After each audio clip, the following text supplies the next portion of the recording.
Hello, everyone. Thank you so much for tuning into this week's episode. My name is Alice Kanjojo, your host for this lovely space that we hold for the tech community, or even those who are not in the tech space, but holding a space for meaningful conversations that need to be had. So today, as you can see, we are joined by another lovely lady who is also a powerhouse in her own field, I would say. I'm very excited to read this intro because just as we were having a slight conversation before the episode started, I was already feeling inspired. I was really feeling like this is a guest worth having for sure. So today we are joined by the lovely Naomi Mwangi, and I am just about to read her intro, which is one of my favorite parts of this podcast. So Naomi is currently a software engineer working at Safaricom, which, as you may or may not know, but you definitely know, is one of the biggest tech companies in Kenya and arguably in Africa or even the world, in my opinion. And she works at Safaricom to help build API solutions for various companies, including the government. Naomi has also worked with multiple developers to integrate payment APIs into their systems and has also taken part in various developer community engagements by presenting in campus outreach programs. Naomi is also very passionate about DevOps and has built various automations to help ease the work for various developers and improve back-end systems, ensuring an uptime of 99.999%. You can say 100. It's a humble flex. And in addition to this, she has also been privileged to be part of various amazing hackathons, such as the Microsoft Game of Learners Cohort 1. Wow, that was the initial one, I'm assuming. You'll tell us a bit more about that, where she delivered, or rather they delivered, a health solution, and also an IBM Kiskit hackathon, where they developed into the world of quantum computing. Now, as you can tell, this is a head full of knowledge, a very intense tech-oriented person, a tech-oriented career. And thank you so much for gracing the podcast. Welcome to the My Tech Story platform, Naomi. Thank you very much. First of all, I already told you, I think this is a wonderful initiative, and keep on doing what you're doing and bringing people's voices to such platforms. Oh, thank you so much for the kind words. Oh, she's been so nice to me ever since I've reached out to her. She was already very excited, which is very encouraging to me. By the way, sorry to cut you short, Naomi, but this is also a prompt for you guys to subscribe from wherever you're listening from. Okay, the podcast listening platform, Spotify, Anchor and Apple Podcasts, YouTube. Everyone, it helps us get the message out there, get these wonderful messages that we get from our guests out to the world, so that we're able to provide solutions that can ultimately help build the African economy, if you think about that in a large scale. But moving on swiftly back to Naomi. Yes. So first, from that, how do you feel about writing that intro? Empowering. Empowering. I feel the more you write about your story, the more you catch yourself off guard and like, I did all this. I went through all these. Yes. Sometimes you don't know your accomplishments till maybe you see them on like a white piece of paper, or someone comes and tells you. Yes. So it felt very nice, and knowing that I'm coming here to talk about my journey and probably what I've gone through even made me more excited. Yes, I love to hear that, because it's one of my, that's why I said at the beginning of this episode that one of the things I was saying is this is my favorite part of one of my favorite parts of the podcast is getting to read out my guests' accomplishments in front of them, and also getting them to actually write them down so that they can see and take a step back to know that they are basically the shit. It's more of contemplating. It's like reflecting. It's a moment of reflection and realizing that, wow, you're so caught up in everyday life and what you need to improve and who you need to become, and then you more often than not you forget to take a step back and be like, okay, a year ago, I probably wanted the life where I am today. True. So yes, very excited to have you here with us. First of all, how was your experience in being the first cohort for the Microsoft Game of Learners hackathon program thing? To be frank, I didn't even know what it was, because as I said, it was the first cohort. Yes. So they just put out advertisements saying that there's this hackathon. It's a Microsoft thing. That time I was still in campus. I was in my 4th year. And every opportunity was looking juicy. So I was applying to everything, left, right, and center. And this was the time for COVID too. So it was the time we were home. So even when I got the letter, it was apparently, when I got the letter, now tell me that you've been selected to be part of the Microsoft Game of Learners, that's when I saw it's actually a big thing.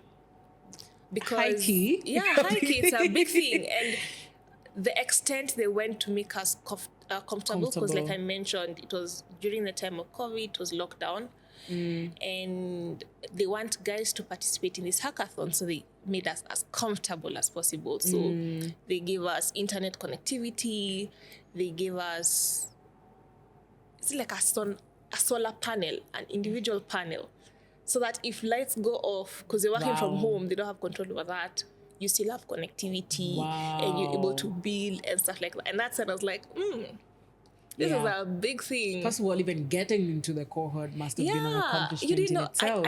When I got in that they say things like, 200 students applied, that you only picked 20 of you. And that's when you're like, Yes, that is when you start even realizing I am doing way better than I thought in my field, especially as a campus student. Yeah. And sorry. So the journey was, like I mentioned, it was building a health solution. So given that this was the point of COVID, they were exploring telehealth.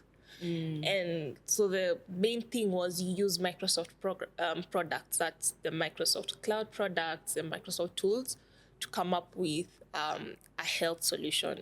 And this was only running for a month. And as you're doing this, they're giving you all these licenses, all these accesses, and they're giving you mentors. Ooh. Yeah. That seems like a very hands-on experience. It was wonderful. It was amazing. Wow. Yeah. So this is a message for you guys who want to participate in hackathons, that this might be just the one to apply for, the way it's sounding like. Yeah. But I think just with regards to this conversation, I want us to go back to the beginning.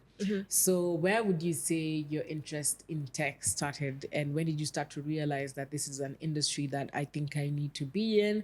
And when did your tech story begin, basically? So my tech story began by watching. And I was watching my father, because my father was in the tech space. Okay. So I used to really want to be like my father. Wow. And I'd always question what he was doing, because, he's there with his laptop.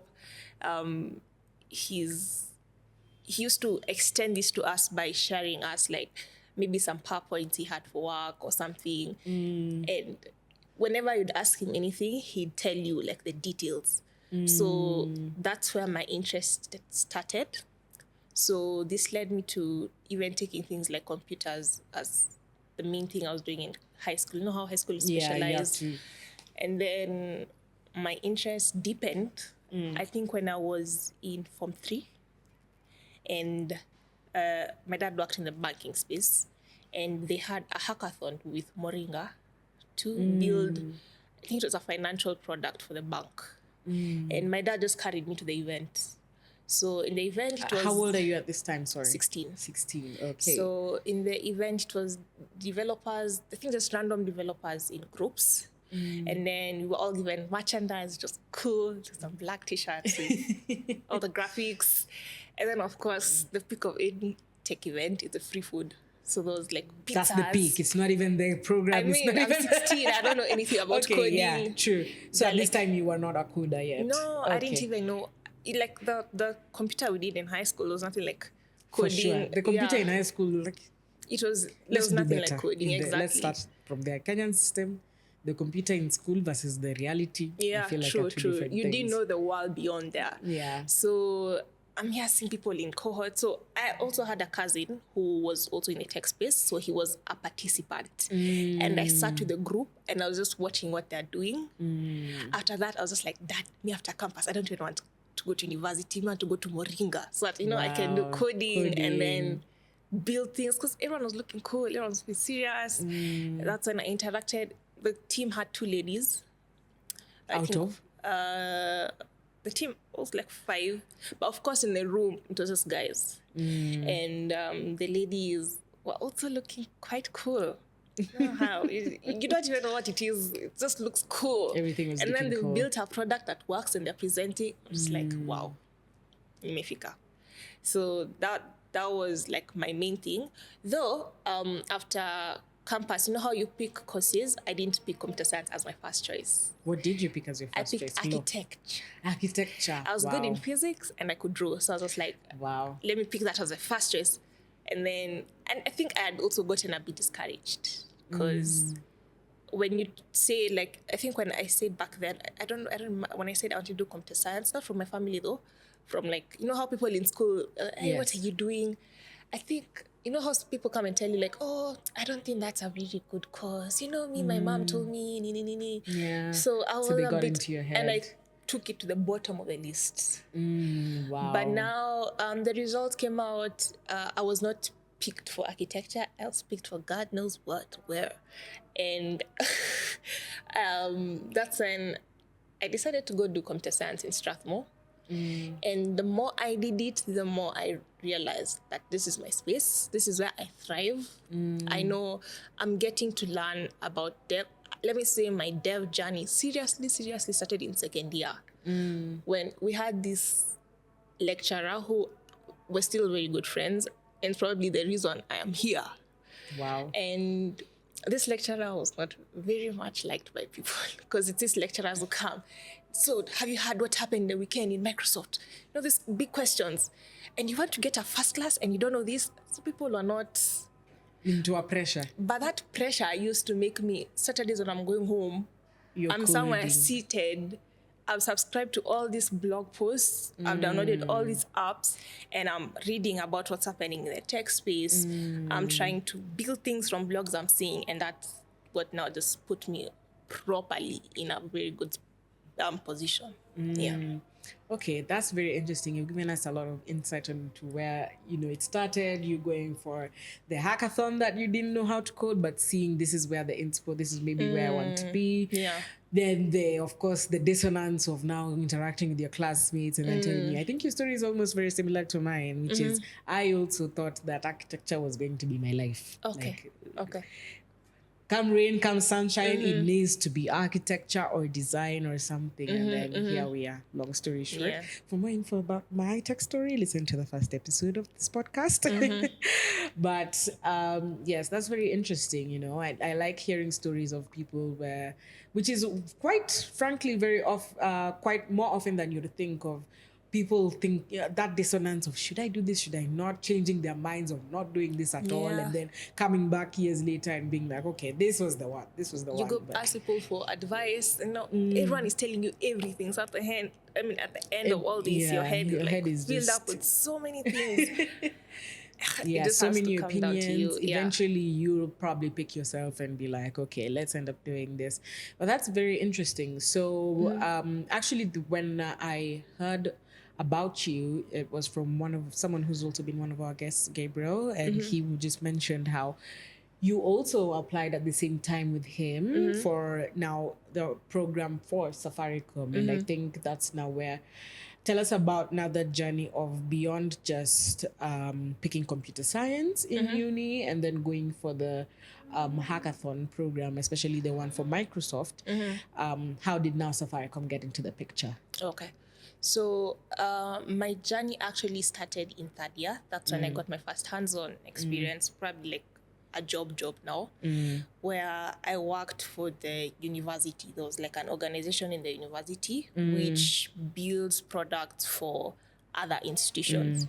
So that was the first gig, and it was a web development. It was more of a web development job where I dealt still with backend systems. And that's where I also got very good mentorship. My mentors were lecturers, however, but they really did well.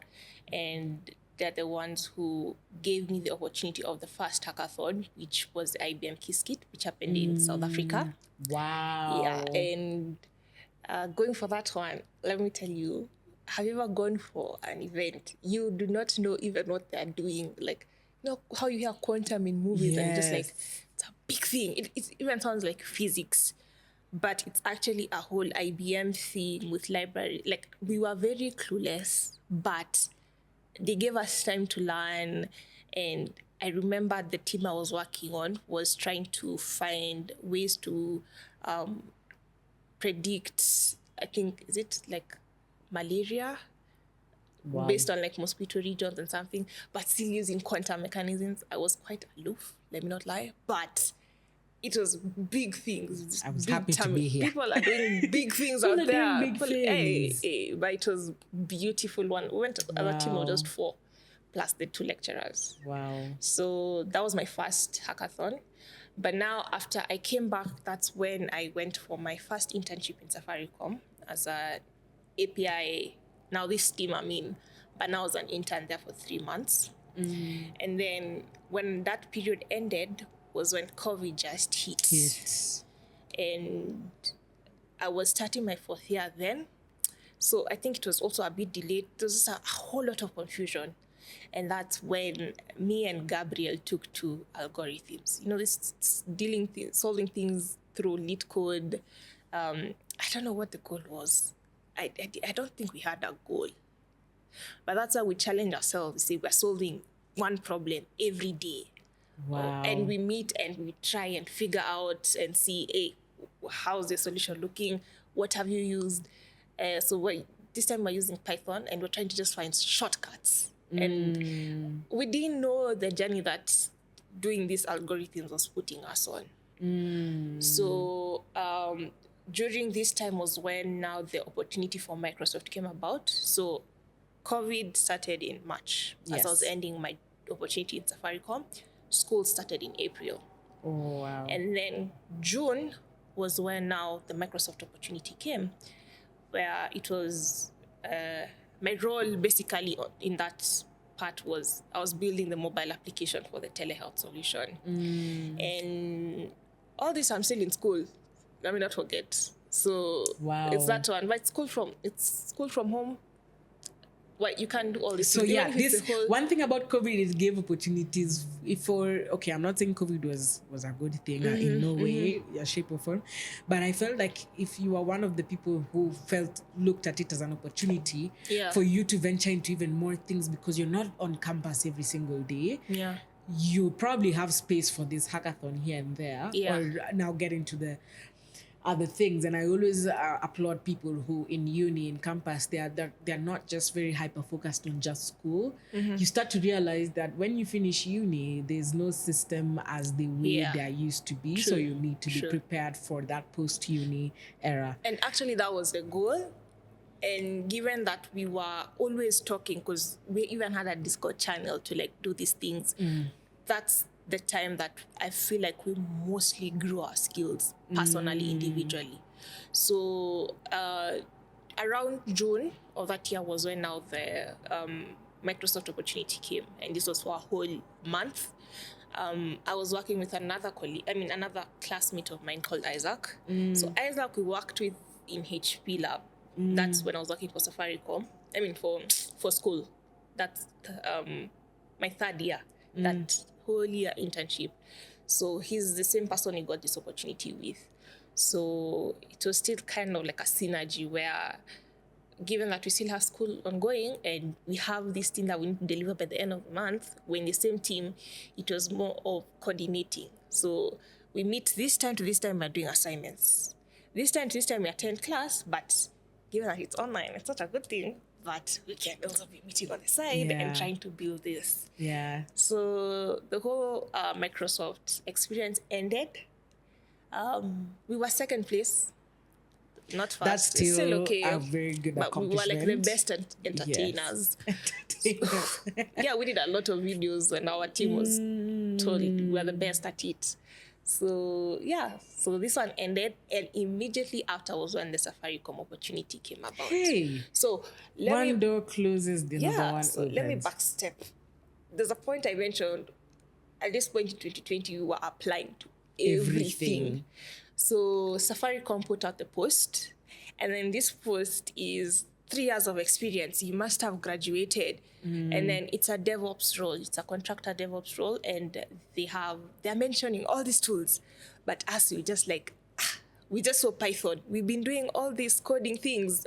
Python, we're good. Let's apply it. Just do it. That's the courage that we had back then was literally what got us to where we are right now. Actually, you need to just be audacious and just do it. And having that community of people who are very true, who also drive you to do the same thing. Like, if you're individual, you have to really make that individual decision. But positive peer pressure to be a better version of yourself and do those hackathons, do those applying. And just be confident to apply anyway. Took you to places that I think has helped you. That kind of mindset has also helped you till today. But yes, keep going with what. So this was August when now we got accepted. The interview process, I don't know if I should talk about, because the interview process is we've been doing questions all along. These are the same questions that bring in the interview. So it's like it's easy. This is like work for you guys. Now. So even when you are explaining, because there's that session where you're talking one-on-one, we had very good mastery and they were very much impressed. So even when we were saying, we're still not graduated, but we're looking to graduate at this time, they're like, it's okay. As long as you just graduate, you can give us a certificate when that time comes. Wow. Yeah. So that's when now we got into Safaricom. It was a full-time opportunity. And I'm also a full-time student. But so it worked. Somehow. First of all, yes, let's get more into that. How was this process of you balancing school, work, probably a personal life even? Would you say you gave, at that period of time, you gave your everything to coding and development? Okay. And barely had time for yourself? Because if you're saying on the weekends you're busy reading articles, trying how to learn how to code, what was that balance like? And what would you say kept you going, and how it became integrated to your day-to-day life to where you are today? Okay, so at this time when all this is happening, I don't know, somehow I know COVID had a lot, but I think we really maximized. You are not missing out on social life because no one is going anywhere. No one is going anywhere. It's lockdown. So even weekends, there's no pressure at all. Yeah. And then all my friends are on the same level where like the whole day we are on a call. Like it got to a point even my parents knew Akina Gabriel, because I'm always calling out their names in the call. So we were in a 24/7 call where you just go and mute and you're talking to them. So hey, and you're coders, you really have to dedicate. So that's what made it very possible for that time. Wow. Yeah, there was no pressure, there was nothing. So I was able to balance because we'd wake up at 6. We would wake up, you even had a program? Yeah, because we're working. The good thing is that me and Gabriel were in the same department, delivering the same solutions, working together. Okay. So we'd wake up at 6 to 8:30. We're seriously doing schoolwork and doing assignments, and that's the time we're also doing our final school project. Wow, the thesis that you have to write and everything. Yes. So 8:30, that's when our meetings used to start, if I'm not wrong, and classes used to start at 9. So it got to a point where you're in 2 meetings concurrently. Wow. Yeah. So define that scenario of you having 2 minutes. You're in class, but class was recorded and they share resources. We don't have part-time computer science because I did computer science. We don't have part-time computer science, but BBIT was part-time. So it's more of like saying if BBIT could be part-time, I can also make this part-time. Yeah, you just look back at the recordings. So it's just muting. You don't have to need your camera. You'll just watch the recordings at the end of the day, and then you have time to work. That sounds so relatable to me because I would do the same thing. I already had my job and it was remote as well, but I'm still in campus. We also didn't have part-time in communications as well, which is the degree I pursued, still in the same university as you. And so the problem was I wasn't looking back. If it's gone, it's gone. It is what it is. I'll read, but there are very many moments I can remember. I'm having my my corporate meeting, and then at the same time there's class, so I just mute it and then I put it on the side, and then keep up with my corporate meeting, or sometimes vice versa. So those are the strategies for balance. Honestly, I think COVID really helped us learn how to balance, and I think that era honestly was a moment for you to take advantage of if you really could have. True. Yes. So thank God we used that period the way we used it, because now the opportunity we got was a contractor role, which was a 1-year role, and I'm joining in August, so I have till August the next year. Yes. So I remember, I think the only time I took a break from work was January, because January now I had exams and there was no way I could do exams and also deliver at work. But I had the best manager. That was also someone, because I think it wouldn't have worked if we didn't have the manager who we had. Yes. Because we were able to tell him, I have a cut. So from this time to this time, I won't be available. But once I'm done, I'll come. And that really gave us a very good rapport.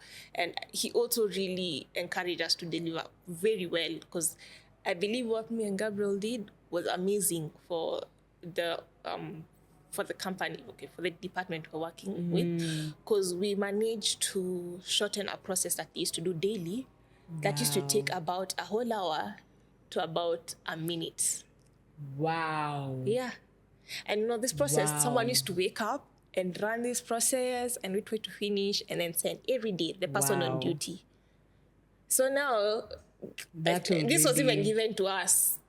So we'd literally still just be reading, and that process is running. Wow.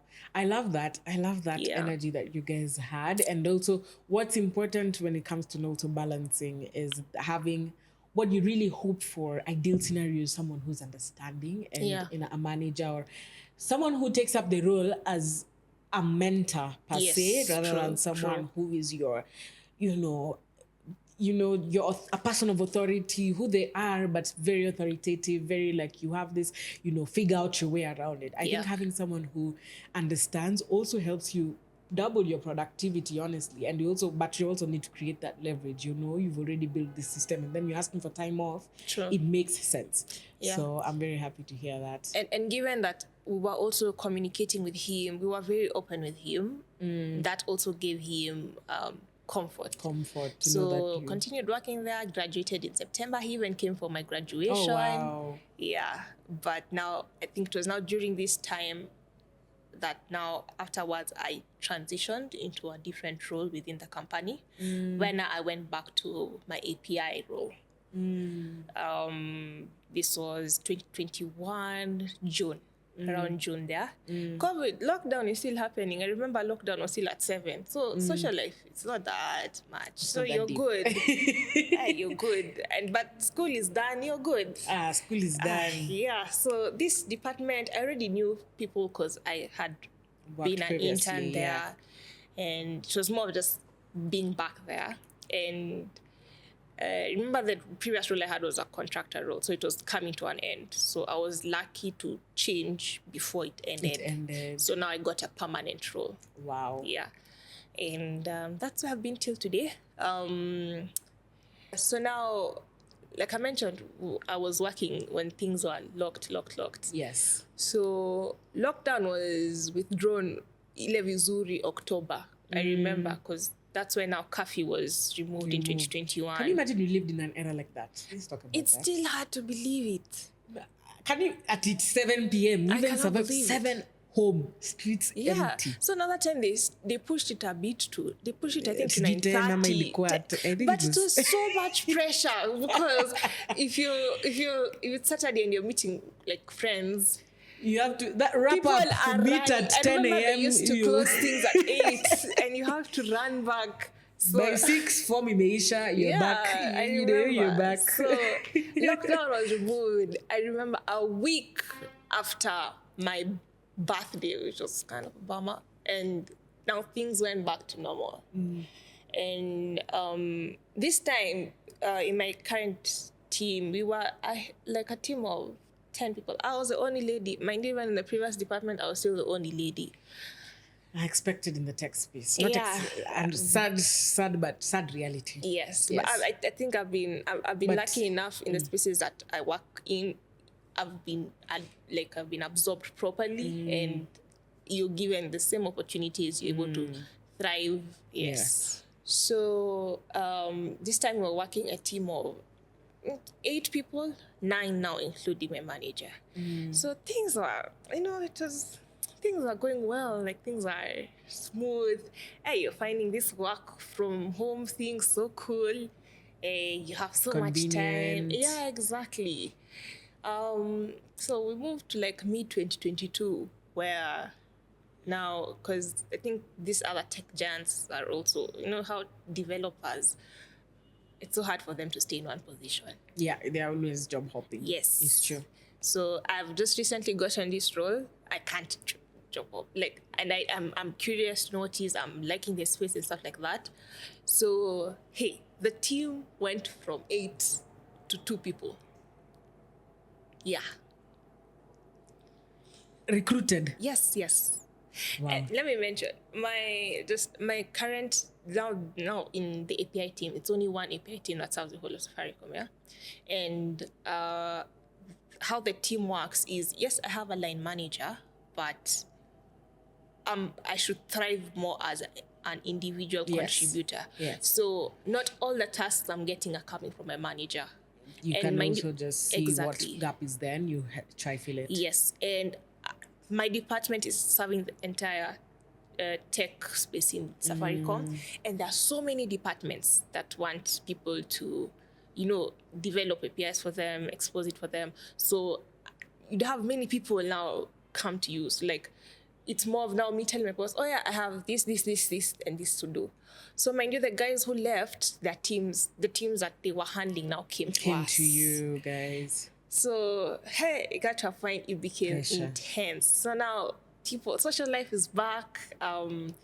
You're noticing, you graduated in 2021, your friends, after campus, everyone's going their own journey, but you're trying to keep those connections close as much as possible. But now it becomes difficult. Everyone's adulting because you also have your own duties, and you cannot run away from your duties. Yes. So it got to a point, hey, I'm working at night, I'm working in the day. Saturday, we don't even want to leave. Sunday, maybe you'll be cold. So it was high intensity, heavy on my back, and I'm just used to being there. So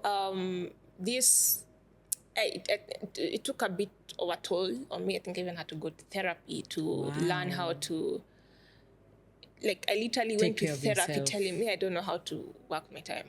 Yeah.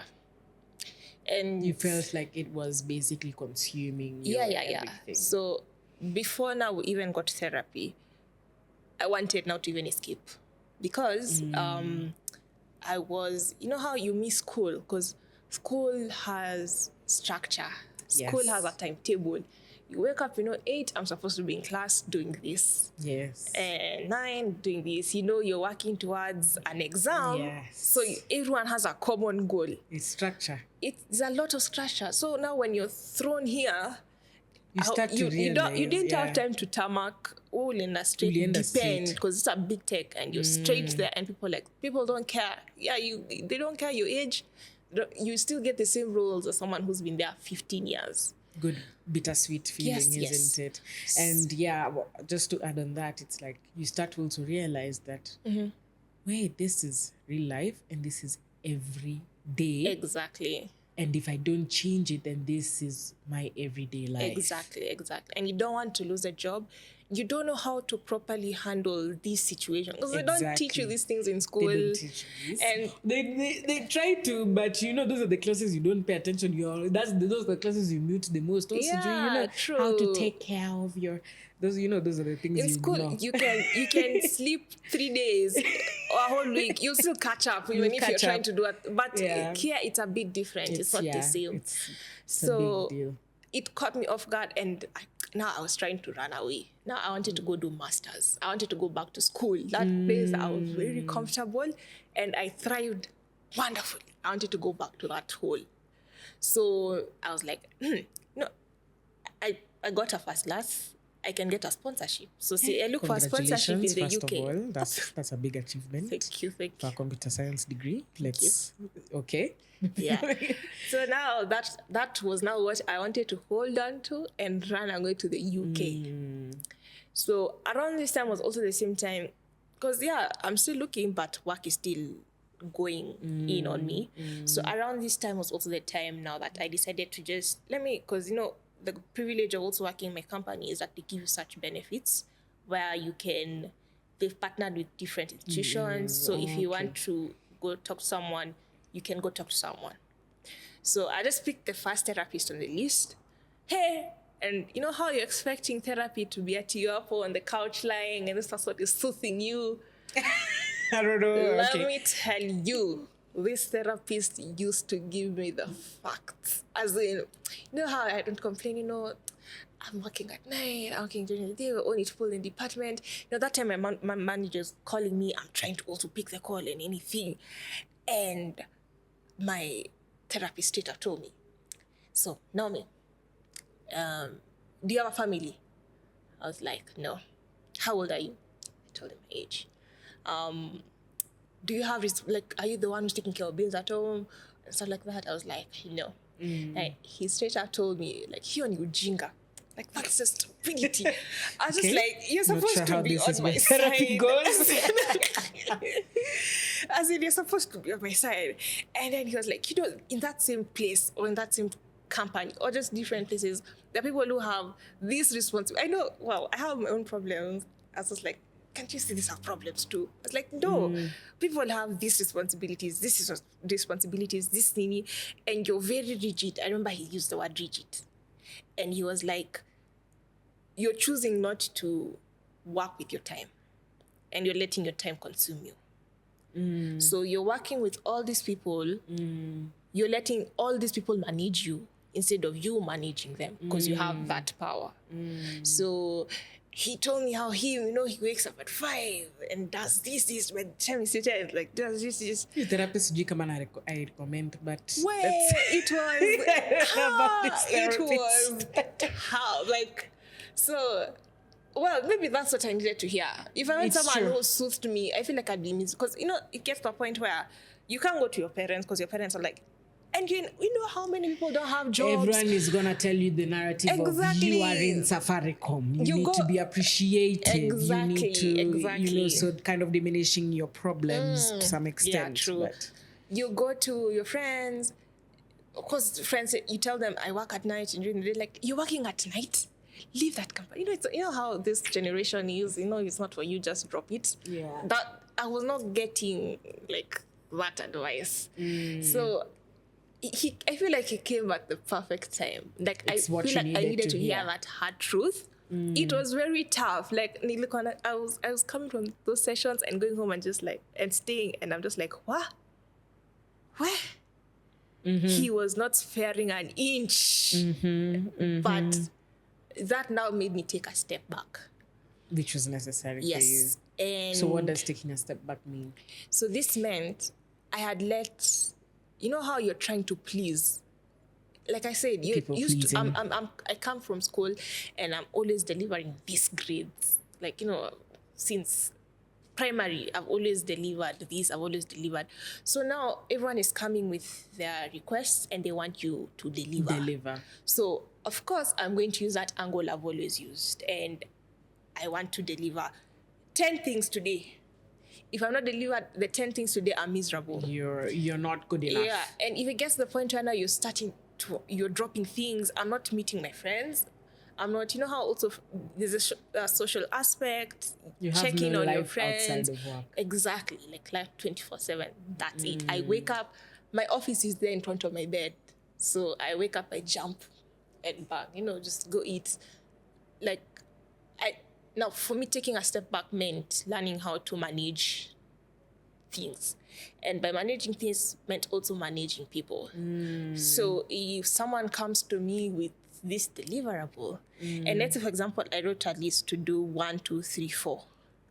It means if I've done, because a good thing is, I think also during that time, I had a talk with my senior manager, who's also very supportive. And he was also able to mentor me on that aspect. Because I remember he told me this very well, yeah? If it's planned to do 1, 2, 3, 4, itabidi nyi wengine mngoje. Unless you're dying or the system is off, people are not getting services or anything. That's when probably you feel like you need to. But if you've planned, you're doing A, B, C, D. If you're doing A and someone calls, because everyone is calling and telling you, oh my God, deadlines, it's an emergency, my boss wants everyone. It's an emergency. Yeah, it's an emergency for everyone. So if you're planning to do A, because now my problem was I'd start with A, I'm doing A, I get a call in between A, I shift to F. So by the end of the day, I've literally done nothing. I'm all over the place. I'm disoriented. I don't even have time for myself. I want to go to the gym. I can't go to the gym.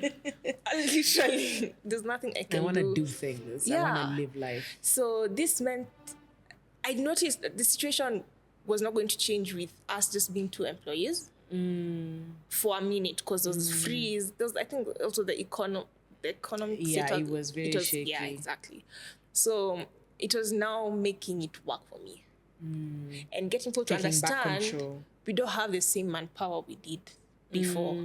So if things were being delivered to you this fast, you need to wait, because that's the only option. That's the only other option. And that made me feel like gave me so much power, because now... Did it work? Was it working? Yeah. This so one now, thing you are so fearful about. Exactly. So now I'm able to manage my work. I'm even able to work out, go to the gym. Wow. I'm able to read a book. You're the boss. I'm meeting my friends during the weekend, to the point where even people ask me, how do you make it? I don't think things are working. I'm like, you're overdoing. Like, how do you do all these things at once? And it makes you feel nice. So basically, time management is what you really needed to learn. Yes. That's something that was not going to be given to me. I needed to learn it the hard way. Take control. And I'd say it's given me so much opportunity. Now the team is larger. I'm finding now I have time to study. Wow. I have time to enroll in things. So can we get that? Study for what? So after, so now you've been working at Safaricom all this time. You've taken autonomy of taking control. Yes. And then now what has your journey been ever since you took control of your life? I've always wanted to advance my skills. Like, you just look like someone who just loved school. Just give me the energy of those kids, number ones, just... Exactly. So I've always wanted that I've always wanted to enroll myself in something that will really boost me. So it was around October, there was this opportunity now through the company to enroll. You remember that Moringa had been eyeing you? Yeah. Now to enroll in Moringa, sponsored by the company. Oh, wow. So I got a chance now to do DevOps, that's where my heart lies. Which maybe we'll explain what it means in another concept, in another podcast. But that's what now... So you do want to come back? Yeah, sure, why not? The stories are many. The stories are many, you see? So that's what I'm currently learning. And the good thing with enrolling through something that the company has partnered with is they make it work for you. So I only have 1 week of school every month. Oh, wow. And then during that week now, HR knows and your boss is aware, so you're not disturbed. You just put a do not disturb up, and you just study. What we love is convenience. Yeah, and that's been working for me. At the same time, I'm also now trying to do my own certifications now. Like I recently did the AWS exam yesterday. So school girl, we love it. We love it. Because what's funny is whenever you meet a lot of devs, they're like, you don't have to go to uni, like just code every day. Okay. You don't need, you can teach. It can be a self-taught thing. You maybe do a short course, a crash course, and then the rest is history. But it's I think you're one of the first developers that I've met that really still aims to keep educating themselves with, in the school route rather, in the programs route, because normally maybe here they've gone for maybe a hackathon or they're just learning these languages as they go. But yes, that's something I'm very proud of you to, first of all, be able to accomplish all your academic accomplishments as well as your developer accomplishments. I think what you've done is not a small feat. I think creating opportunities for yourself, even before you finished uni, big opportunities, not just small ones, sometimes, again, like I keep saying, for any university student that's listening, the journey of your career should not begin post uni. It should start within uni. True. From making those connections that people tell you about. I know you can get lost in campus life and you're like, okay, yeah, then after campus we'll sort it out. But after campus, when you're looking for jobs, they're looking for experience. Where is that experience coming from? Yeah. What you were doing on campus.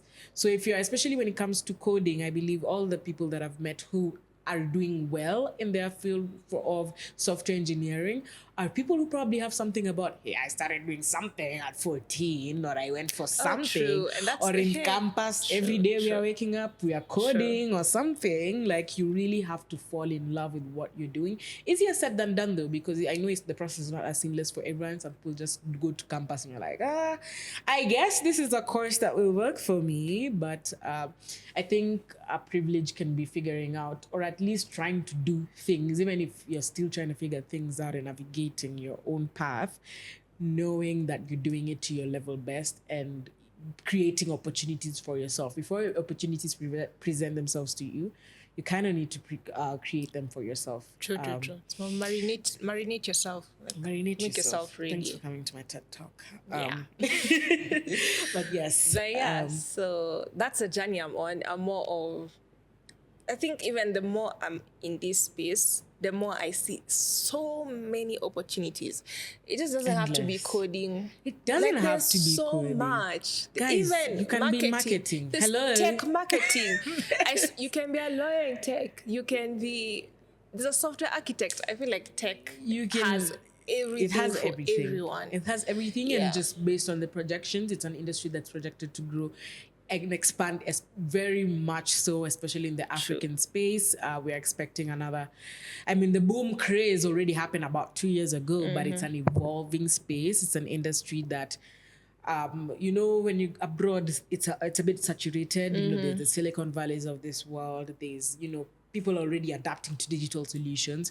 But for Africa, it's still a long way to go in that one, creating accessibility and to data and solutions in that aspect before we even now get to people to adapting to digital solutions, because, smartphones that are available, the journey is still there, which already tells you that the opportunities are yet to present themselves, and there's so many products that are still being built. So 100% get into tech, man. And just put yourself in all positions. You look at the blogs. If something just catches, like, just chase Apply that interest. Yeah, just chase it, because even in different places, before you actually get to the core, they train you. It's true. They train you. It's not like you're just thrown to the deep end. Maybe there are places you'll be thrown to the deep end, but who knows? Maybe that pressure will also get you working. Yeah. So I don't think you should shy away. And that thing for the imposter syndrome, like, just try it. Just do it afraid. Yeah, if you let it take confidence control will over get you places where no confidence will. I attest. Like, you can be the least confident person, but that confidence you go present, it can take you places. So I've really enjoyed this conversation with you, Naomi. Thank you so much for gracing this podcast. Before we close off this this episode, there's just a couple of questions that I wanted to ask you as we close off the episode that we do with our guests before the end of every episode. Short and sweet questions. Okay. The first one that I have is, what is one word to then describe your journey to get to where you are today, and why? One word to get to where I am: perseverance. Perseverance. Yes. Wow. Why? Because it's been more of me doing my own things. And as much as, I have people I know people who are in tech, and the people who have probably started things before me. My journey was still a bit different at the end of the day. It's true. And for me to come out at the other end, it meant me persevering with whatever situation I had, and then making the whole situation work for me, and now growing from there. So that's been my situations all along, through campus, as I was working and schooling, all these opportunities I was double dealing. Now, in whatever situation I'm in, it's more of you assessing your situation, saying, yes, we're under-resourced. It's stretching me, but can I make this work? Yes. COVID is happening. Things are not how things look like. Can you wanted make it them work to for do. you?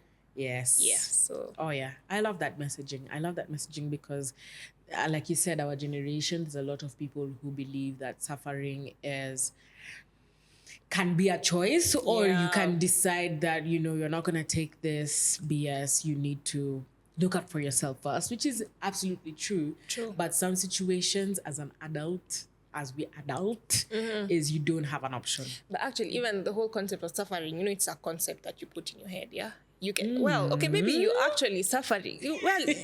Okay. Define, sorry. You don't know the situation. Everyone has their own situation. Yes. But let me talk it for myself. For yourself. The suffering I was doing was more of me and, probably talking to people and seeing, I shouldn't be here.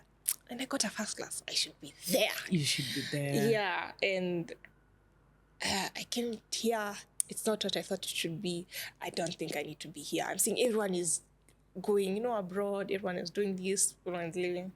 So now that's what I mean. That suffering was me putting onto myself. So like because of the things you're also feeding yourself. Yes, exactly. So it's more taking a step back, looking at the environment around you, and you making it work.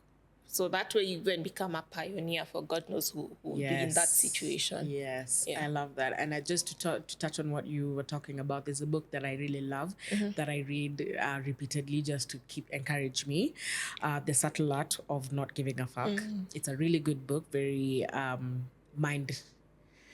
Have you read the book?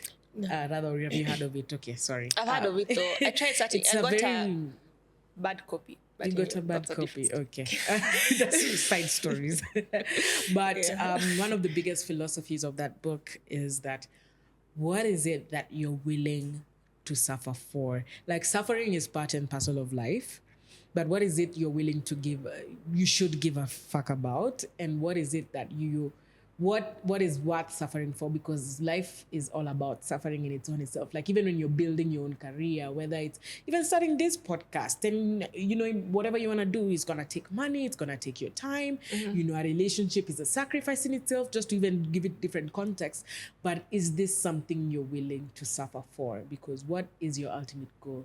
Is this part of the journey? So I think just to really strongly support your point is that, suffering for coding was something you were willing to do. And for, that time when you reduced from a team of 7 to 2 people, it's still something that you felt you should have done. And I think, do you have, which is, okay, it's one of the questions that I'm going to ask about. And probably another thing my dear therapist told me when I was considering quitting was, you want to start this just before you get to pro. There's that bridge you want to cross. So if you want to start this, quit and go start something else.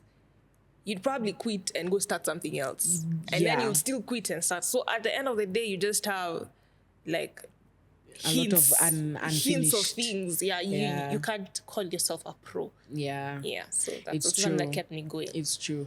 But also when it comes to that, starting something and feeling, maybe this is not for me, and then starting something else, it's something that you start to realize that it's not more of of the opportunities I'm getting, but more internal. Like, what is this that is preventing me from being the person that I want to become? Because every single time you'll reach a certain, maybe it's time, you're like, after a year, you start feeling some way in every single thing that you're doing. It's what I'm feeling. Then you need to also ask yourself, is it something wrong with me? Do I have a shiny coin syndrome that do I just, when I'm tired of something, I'm not able to get through to it and, overcome the trouble? So something to think about. The second question I'd ask is, what advice would you give to someone who is aspiring to get to where you are today? Just do it. Whatever it is, just do it. Don't look at it and say like, you're in a car complex. It's looking complicated. You'd rather get there. Umejaribu, than you just seeing something from a distance and just, it's looking big and scary and Yeah, so just do it. Just I start agree. it. I agree. What's funny is, again, we were recording another episode with another lovely guest, and that is exactly what she said. Yeah. That you just need to do it. Be audacious enough to just Most do it. things that start, And it normally looks like a big thing, but it's your head that's creating a whole illusion. Of things. 100%. So just do it. Opportunities. I think luck is when preparation meets opportunity. So what are you doing to prepare yourself for when that thing you're looking for arises, that opportunity you're looking? Did I make sense? Luck is when preparation meets big opportunity. Words. I'll probably go contemplate after this. Yeah, think about it. Yeah. So and that is just easily can be seen with the testimonies that you've given us on your journey of by the time you were even getting to the hackathon programs or Safaricom, you were already doing the work. So by the time the opportunity reached your door, you are already so prepared. People would say, oh, it was luck, but really, there's nothing like overnight success. Success is things compiling. Even that's something small, it's very relevant. It's very relevant because you never know how relevant it's going to be. I mean, that small YouTube channel that I started right now, we are doing a tech podcast. True. So it may not seem impactful, but trust me, those small things lead to something big. Do you have any regrets, or what would you have done better or differently? Do you feel like you have any? Maybe not yet. Not I think yet. It's okay not to. I'm in a good space. Unless now I go back and think. But I don't. You don't look for problems where they are not there. Yeah, now you make me start looking at problems. No, imagine it's okay for you not to have any regrets. I think if it's worked out, not the way it was meant to be, not how you imagined it to be, because when you imagine the journey, it's not always the way it comes out. Yeah. But just I'd like to believe that things happen the way they do because they were meant to happen the way they did. Yeah. Maybe if I create a problem, I wish I started coding at 9. Yeah, that's actually what people say. That's what other devs say. I wish I started coding earlier. You are 14. Still good. When is earlier? It's still good. Well, it's such a big thing to me. Yeah. I think the last question I'll ask you is to close off this episode. Give us a powerful parting shot or something to close off this episode with a bang. Let me think about a book I read. And the book is still very dear to me. But what I like about it, it's the power that person had to tell their story. So, because I believe in the power of telling your story and you also reflecting. So, you looking at what you've done and how you've come from, how far you've come from and what the next part of your life will look like. So, it's more of articulating your story. So probably, but put it out there. So what's your story and what do you want people to know? Wow. Yeah. I love that. That's a very good way to close off your episode. Thanks so much, Naomi, for gracing your presence in this space, gracing us with your presence today. I think this has been a very insightful conversation. I know you were a bit nervous coming in because it's fun. Yeah, like it. It's podcasting so is fun because it's just talking. It's just talking. It's more of a conversation. Before you come here, you start thinking, hey, what am I gonna say? What's the structure? Yeah, true. But once you get into it, it's more of my tech story space is a space for you to just express your journey. Yeah. And honestly, your journey is inspiring in one way or another, whether you think it or not. I think I also love having that, giving my guests that moment of reflection of, wow, what has my journey been? Yeah. And what are the good things, the strengths, the weaknesses, whatnot. So yeah, true. Yeah, 100%, guys. There's also a call for you if you're interested to be a guest on My Tech Story. You think you have something you would love to share with our audience, and from all over Africa. Honestly, this is a Pan-African space, or even beyond Africa. If you're an African abroad or building something, you can always send an email to us, giving us a request at mytechstory.ea@gmail.com. All the links, of course, are going to be in the bio. And Naomi, thank you once again. If you have any links you would love to share with our audience that you think they should check out, maybe about you, maybe about something you're working on or a project or anything really, you can send that over to us so that we can also link them in the description from wherever you're listening from. Guys, this has been a long outro, but long story short, thank you so much for tuning in. My name is Alice Kanjejo. I have been your lovely host, and I'll see you guys next week for the next episode. Thank you so much. Goodbye.